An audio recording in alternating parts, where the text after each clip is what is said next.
बच्चों, आज मैं आपको कक्षा 10 की पाठ्य पुस्तक क्षितिज का 14वां अध्याय एक कहानी यह भी पढ़ाने जा रही हूँ, जिसकी लेखिका है मन्नू भंडारी।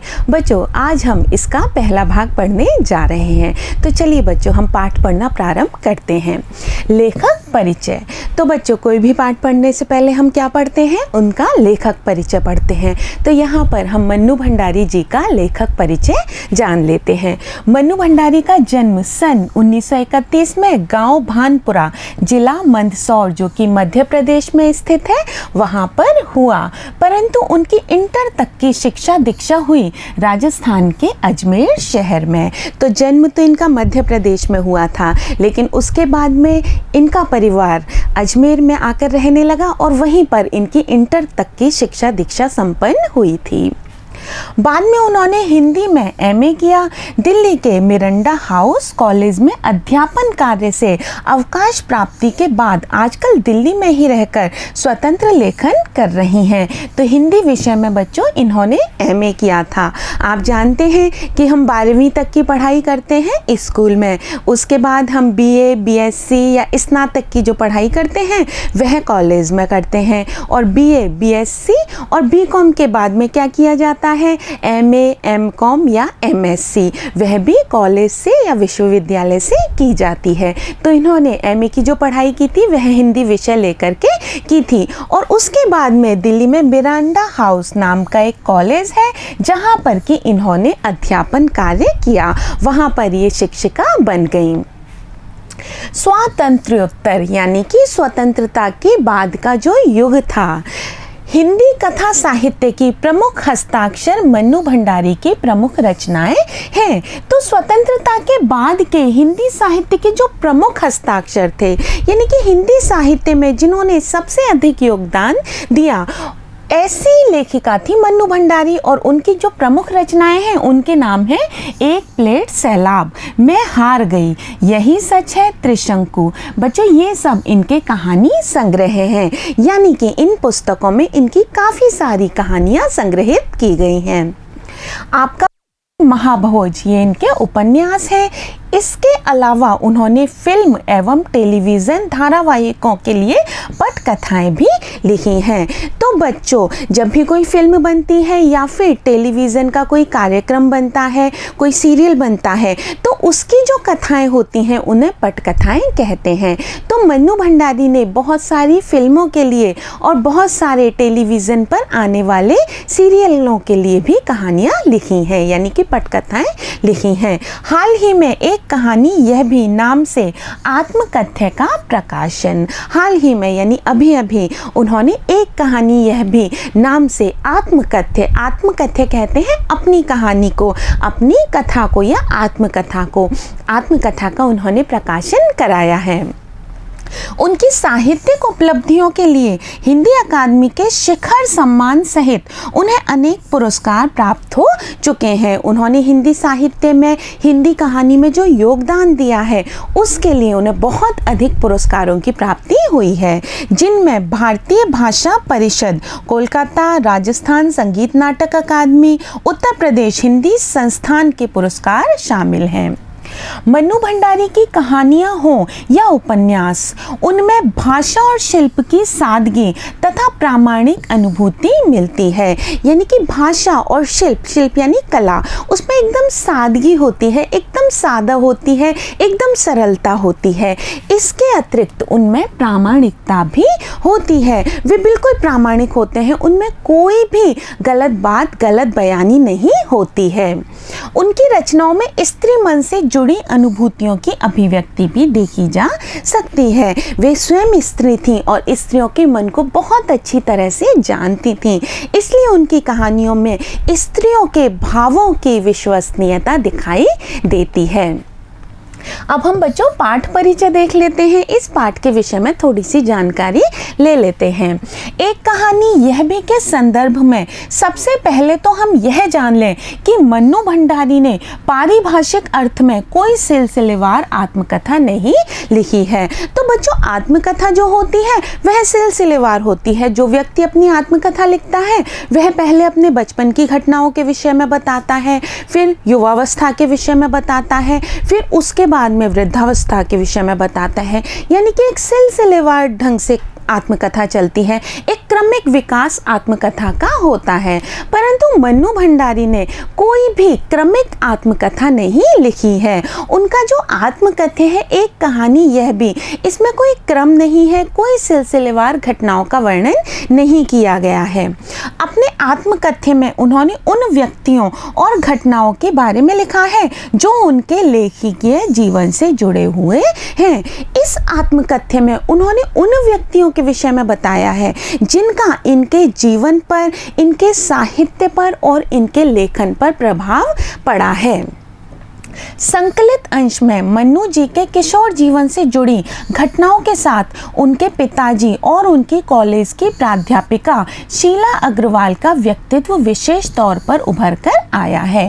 तो बच्चों, हमारी पाठ्य पुस्तक में इस आत्मकथा का एक कहानी यह भी एक पुस्तक है, उस पुस्तक का एक जो अंश है वह संकलित किया गया है। और इस अंश में मन्नू भंडारी जब किशोरावस्था में थी, यानी कि आपकी ही उम्र की थी, उस समय देश में क्या घटनाएं घटित हो रही थी, उनके स्वयं के जीवन में जो घटनाएं घटित हो रही थी उनके विषय में बताया गया है। मन्नू भंडारी के जीवन पर उनके पिताजी के व्यक्तित्व का जो प्रभाव पड़ा वह बताया गया है। इसके अलावा उनके कॉलेज की अध्यापिका थी शीला अग्रवाल, जिन्होंने इन्हें बहुत अधिक प्रेरित किया, बहुत अधिक प्रोत्साहित किया, उनके व्यक्तित्व के विषय में भी बताया गया है, जिन्होंने आगे चलकर उनके लेखकीय व्यक्तित्व के निर्माण में महत्वपूर्ण भूमिका निभाई। तो शीला अग्रवाल के कारण ही इनके व्यक्तित्व का विकास इस प्रकार से हुआ था। लेखिका ने यह बहुत ही खूबसूरती से साधारण लड़की के असाधारण बनने के प्रारंभिक पड़ावों को प्रकट किया है। मन्नू भंडारी एक साधारण सी लड़की थी, सीधी सादी सी लड़की थी, परंतु किस प्रकार से वे असाधारण बन गई, किस प्रकार से वे विशिष्ट बन गई, इस बात को अलग अलग पड़ावों के माध्यम से बताया गया है। सन 46-47 की आज़ादी की आंधी ने मन्नू जी को भी अछूता नहीं छोड़ा। बच्चों, आप जानते हैं सन 47 में हमारा देश आज़ाद हुआ था और उस समय पूरा देश आज़ादी की लड़ाई में लगा हुआ था। हर बच्चा, हर जवान, हर बूढ़ा चाहता था कि हमारा देश आज़ाद हो जाए। उस समय मन्नू भंडारी, जो कि एक किशोरी लड़की थी, वे भला उस आंदोलन से, उस आज़ादी की लड़ाई से कैसे अछूती छूट सकती थीं, यह हमें इस पाठ में पढ़ने के लिए मिलेगा। छोटे शहर की युवा होती लड़की ने आज़ादी की लड़ाई में जिस तरह भागीदारी की, सन 47 में 46 में आज़ादी की जो लड़ाई चल रही थी, जो आंदोलन चल रहा था, उसमें एक छोटे शहर की लड़की ने किस तरह से अपना योगदान दिया, उसमें उसका उत्साह यानी कि जोश, ओज, संगठन क्षमता और विरोध करने का तरीका देखते ही बनता है। बच्चों, उस समय हमारे देश में लड़कियों को इतनी स्वतंत्रता कहाँ प्राप्त थी कि वे घर से बाहर चली जाती, बाहर जाकर के नारे लगाती, रैलियां निकालती, लड़कों के साथ में भाषण करती। लेकिन मन्नू भंडारी ने यह सब कार्य किए और इससे पता चलता है कि उस समय में भी उन्होंने कितनी जोश के साथ में, कितने खुशी के साथ में स्वतंत्रता के आंदोलन में भाग लिया था। तो चलिए बच्चों, हम एक कहानी यह भी पढ़ना प्रारंभ करते हैं। जन्मी तो मध्य प्रदेश के भानपुरा गांव में थी, लेकिन मेरी यादों का सिलसिला शुरू होता है अजमेर के ब्रह्मापुरी मोहल्ले के उस 2 मंजिला मकान से। तो मन्नू भंडारी कहती हैं कि जन्म तो मेरा हुआ था मध्य प्रदेश में, लेकिन अगर मैं अपनी यादों का सिलसिला देखूं तो मेरी यादें शुरू होती हैं अजमेर शहर का ब्रह्मपुरी मोहल्ला का वह 2 मंजिला मकान, जिसकी ऊपरी मंजिल में पिताजी का साम्राज्य था।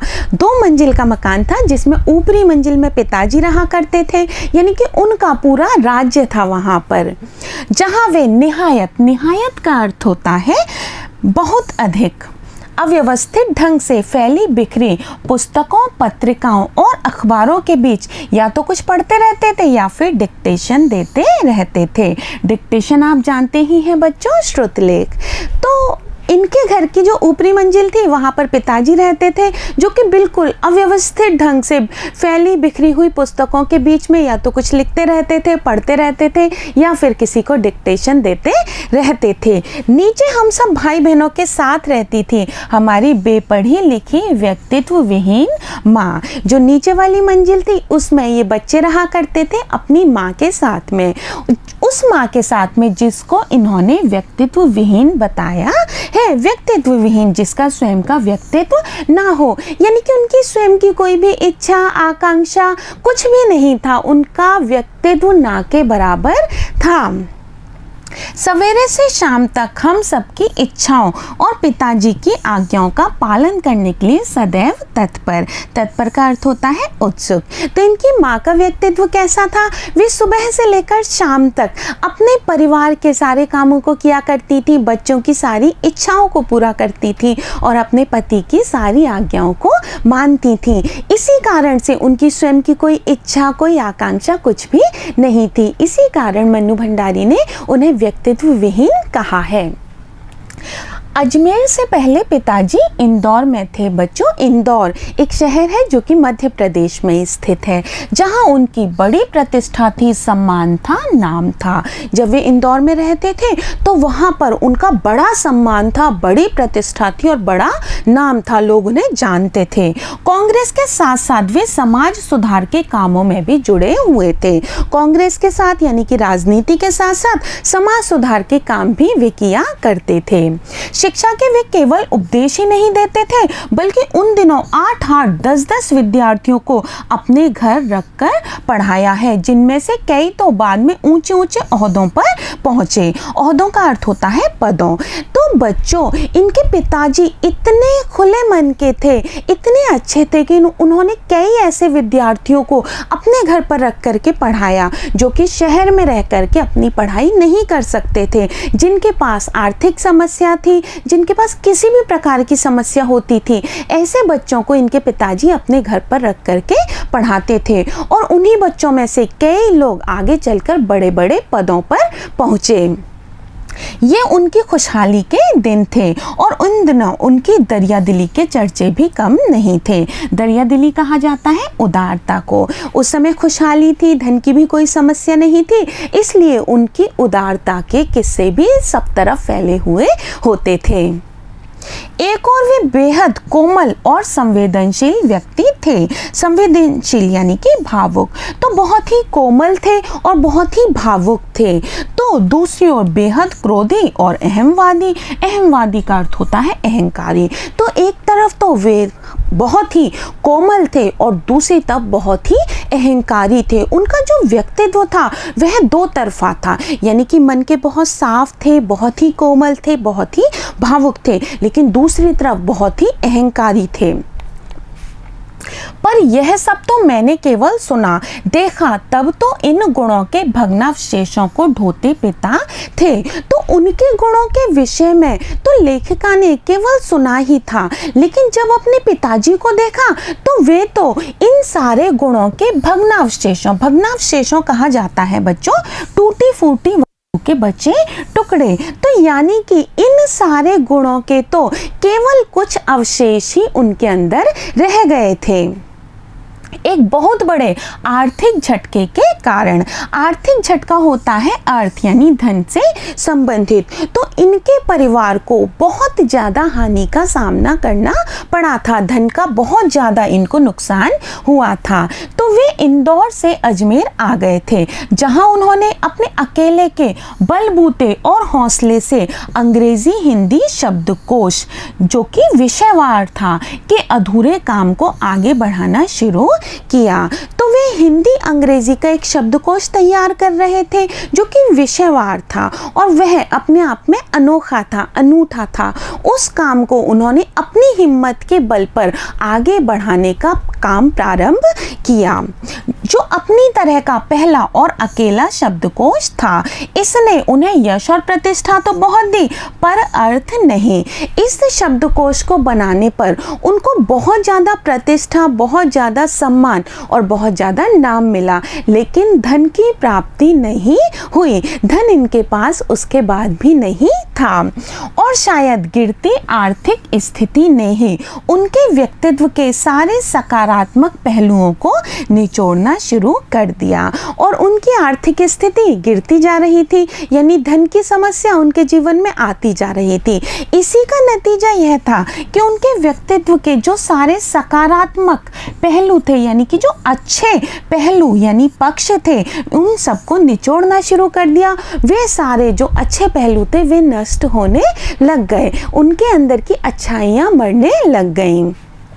सिकुड़ती आर्थिक स्थिति के कारण, क्योंकि आर्थिक स्थिति सिकुड़ती जा रही थी, धन का अभाव होता जा रहा था, इसके कारण और अधिक विस्फारित उनका अहम, और उनका जो अहम था, जो उनका अहंकार था, वह और अधिक विस्फारित था और अधिक फैलता जा रहा था। यानी कि धन तो कम होता जा रहा था और अहंकार उनका अंदर का बढ़ता जा रहा था।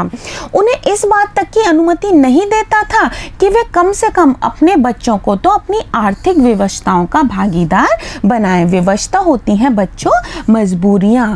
तो उनका जो अहम था वो उन्हें इस बात की इजाज़त भी नहीं देता था कि कम से कम अपने बच्चों को तो वे ये बताएं कि बच्चों, हमारे पास धन की बहुत बड़ी समस्या है, हमारे पास धन नहीं है। वे अपने बच्चों को कभी भी अपने दुख दर्द में शामिल नहीं करते थे।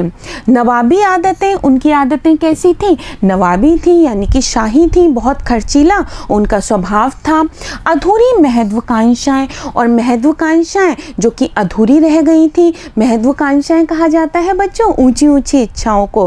तो उनके अंदर बहुत सारी महत्वाकांक्षाएं थी, वे पता नहीं क्या करना चाहते थे, लेकिन उनकी महत्वाकांक्षाएं अधूरी रह गई थी। हमेशा शीर्ष पर रहने के बाद हाशिए पर सरकते चले जाने की यातना, क्रोध बनकर हमेशा माँ को कपाती थरथराती रहती थी। तो बच्चों, वे हमेशा शीर्ष पर यानी कि हमेशा ऊंचाई पर रहते थे, परंतु ऊंचाई के बाद में उन्हें नीचे गिरना पड़ा। कब नीचे गिरना पड़ा? जबकि उनके परिवार पर बहुत ज़्यादा आर्थिक संकट आया। तो हमेशा शीर्ष पर रहने के बाद में वे हाशिए पर सरकते गए। हाशिए का अर्थ होता है किनारा, किनारे पर सरकते चले गए। इसके कारण उन्हें जो यातना हुई, उन्हें जो दुख की अनुभूति हुई, वह दुख क्रोध बनकर माँ को हमेशा डराता रहता था। अपनों के हाथों विश्वासघात की जाने कैसी गहरी चोटें होंगी वे, क्योंकि उन्हें जो विश्वासघात मिला था, जो धोखा मिला था, वो किसके द्वारा मिला था? वो धोखा अपनों के ही द्वारा मिला था।